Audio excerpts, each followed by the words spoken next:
Beautiful people, what's happening? What's up? We're here on the single cab. As you can tell, we still have to dash out. I'm just getting straight to it, bro. We still got to dash out. Let's see how long it takes us. We don't have much daylight. I'm just gonna jump in right to it. Just wiring up this dash. So here we have the Holley dash. It's not wired up correctly. Well, it is, but it isn't. Let me explain to you. So why is it not wired up correctly? Well, initially when Holley created this whole dash wiring ordeal they got up here, it wasn't really a big ordeal to have it wired up 12-volt Yeah, I might not see me looking directly at the camera much here. Like I said, I'm gonna try to beat daylight and get this done here fairly quickly. This wired up correctly back in the day would have simply been, oh bad, I'm gonna cut this wire here. All right, this wired up correctly back in the day would have simply been, you have a red to a 12-volt constant, your white to a trigger, and your black to a ground. You know, fairly simple. Let's see if we can, all right. I'm gonna do some rerouting here. We're gonna pull this red up. So I cut it where it was at, the 12-volt constant, wherever it was connected to. I just cut it. It has to be, I know, I'm just kind of talking all over the place. But instead of it being 12-volt constant to the trigger, or 1 to the 12-volt constant, 1 to the trigger, 1 to the ground. Now, and it's not the dash's fault, it's Holley, like that in their update. In Holley's update, they have it where you just wire your 12-volt constant and your trigger up to the same trigger. So, and when I say trigger, I keep saying trigger, but it's really, I guess, your switch on, your 12-volt switch. Just route it through here. Bam, bam, bam. So I'm actually going to split it right in here. I'm gonna snip it, slice it, crimp it, heat shrink it, call it good. Nice and great. So here we have our 12-volt switch. We have our 12-volt quote-unquote constant that used to be. And we're going to put both of these together, heat shrink it, call it good. And then our dash will work every single time like it's supposed to. I had an issue. So I was having an issue where the dash would work sometimes and sometimes the dash wouldn't work. It just was like that. It was crazy, but it's not crazy. So I guess that's the way electronics is. It's not like your good old carburetor where if it's working, it's working, and if it's not, it's not.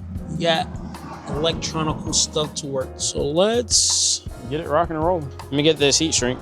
So I actually went to grab a heat shrink wrap, but I believe these connectors, yeah. I have the connectors here that you just put heat to it and it'll actually, the connectors itself will shrink, so that's cool. Cool.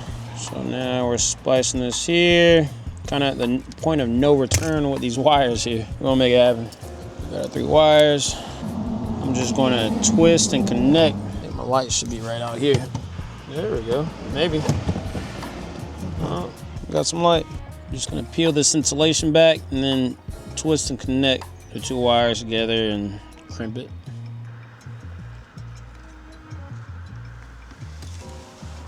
Cool. So 2 for 3, 1 more to go.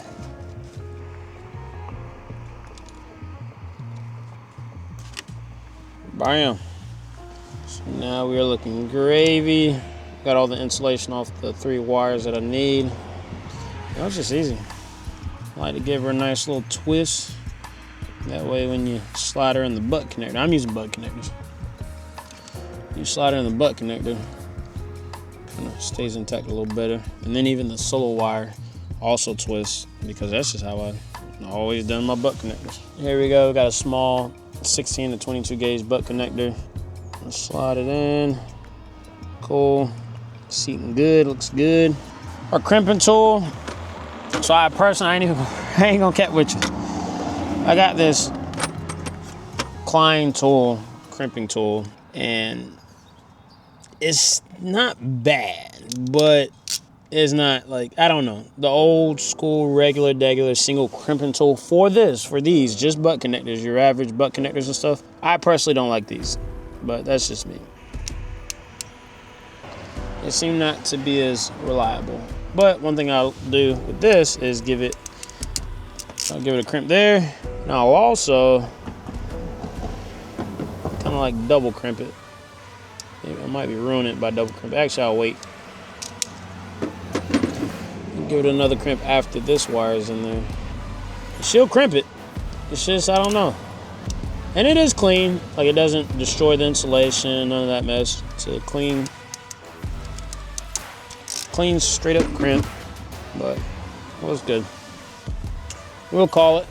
I'm gonna put a lighter to it, heat shrink that up. But first, I'm gonna turn the key and see if we actually have the dash rocking and rolling. All right, we're back. Got the key. Let's see what we got. All right, the dash. Turn the key on, and bam! And she light up like this. There was no hesitation, no trying to figure it out. It definitely worked great. So you hear that loud behind fuel pump screaming. Dash is up, so that's good. Great, great, great. Let's start her up and see what we got. Oh man, she starts right up. Fuel pressure looking good. Oil pressure looking good. Water temp hasn't came up yet. Vacuum, everything looks good. Voltage, we are good and gravy. All right, cool. Let's go back to your dashboard.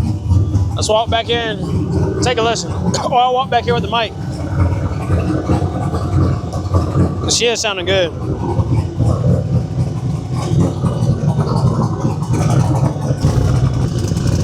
Yes, sir.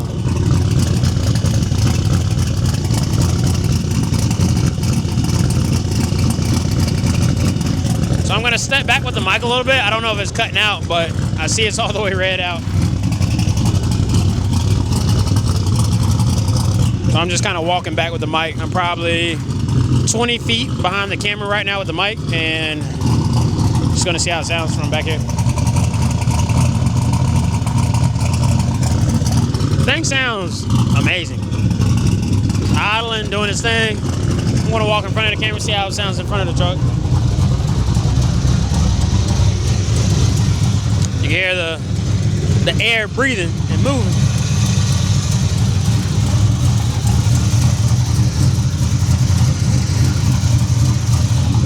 Sounds good.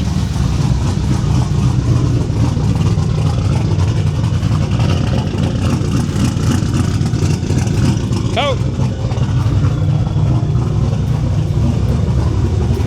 So like I said, our dash is rocking and rolling. That was the main goal. We wanted the dash. So definitely wanted the dash to work every time we turn the key. Because what good is a vehicle? You can't see the dash going on when you turn the key. So this is good. I'm gonna put some heat to this here. Get it all shrunk up, get it tucked, get all these wires back tucked properly, routed how needed, and yeah, like I said, that was gonna be a quick one, folks. The main thing I want to do here, like I said, wire it up, switch it off, turn the key, boom, no hesitation, no nothing. I'll probably give it 30 minutes to an hour, and then do it again. Come back out, switch it on to just make sure we're not having no issues. But like I said, I called Holley. I spoke with some of their techs, their support system, their support team, and they were pretty much, I gave them the part number. And they was like, yeah, there was no hesitation with the answer to that question. They said, yeah, with the update on that screen specifically, instead of going your 12 volt to your constant 12 volt and your 12 volt switch being separate, they say just tap in your constant 12 volt to your 12 volt switch on wire and send it. I was like, that's literally the issue. The update in the system, the new Holley update caused that to happen. So luckily they got it sorted out. It doesn't seem to be, let's see, I say that. Maybe I have to crank it up.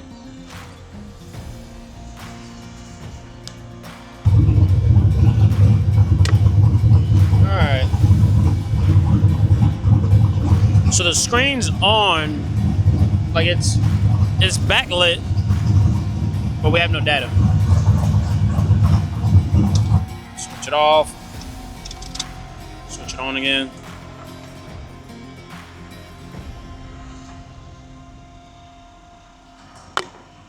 All right. Hey, I don't know. Like this is why we're testing it. So I had it switched on. It was completely backlit, but it did not update the infotainment system. You know what I mean? The screen, the display. Nothing came up. Switched it off, switched it back on. Everything came up. So,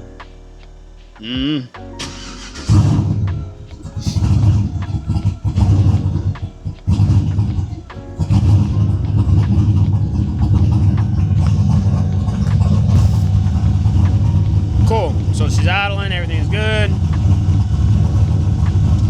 Switch off again, screen's off, switch on. Let's see if it's backlit, so that's good. And it's powering up. So I believe there may be like little small minute issues just as far as having to turn it off, turn it back on. I personally have never ran the screen. This is a 6.69 or 6.9 inch screen. I've never ran the screen personally, so I don't know if it just has its tendencies or it's kind of just finicky where you have to sometimes switch off and switch back on a time or two. I'm not sure. Let's see, we switched off, switch back on.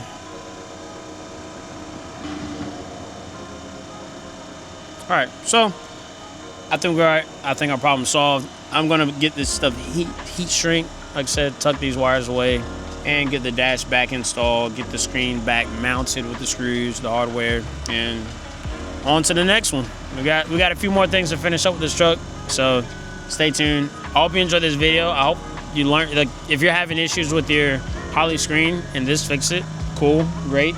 If you're having other issues with your screen, I would shoot Holley technicians a call just because they were very helpful when I called them. As long as you have the part number or information on what it is you're having issues with, I didn't have any issues getting any help, so I hope they look out for you and do the same. I'm sure they will. So.